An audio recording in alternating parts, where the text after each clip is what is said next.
એની style બગલો છોકરા. આવો, જે પાવ. ઉભા આયા. બેહો. માતામ બેહો, કળવાજી બેહો. મસ્ત બતા નેડ્યો કે નહીં તમે? અડધો ને દઈ ગયો છે, મજૂર કરો તો પોતે. પોચ મજૂર કર્યો તો? ઓહો.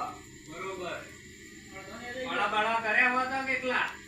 અહીંયા છે તો એક બાજુ મેદાન ચાલો ને એક બાજુ પાળા એ તો કરવાનો. થોડા થોડા કરી દેવાના હાથે. મારો એડો કાપી કરશું. બીજું બોલો તાણ, શાંતિ છે ને? હાથ બરાત કેવો છે ખેતરનો? વરસાદ તો બહુ ચાલુ થયો તો. પાણી ભરવાનું હોય તો કાઢજો પાછા. એ હારું એડો. પેલા પૈસાની વાત કરી હતી. પૈસા તો હવારે હું આપવાનો છું. લેતા હોય હવારે ભેગો થઈ જોઈએ, બે દાડા વાર છું. પેલા 20 રૂપિયા કીધા તો એ તો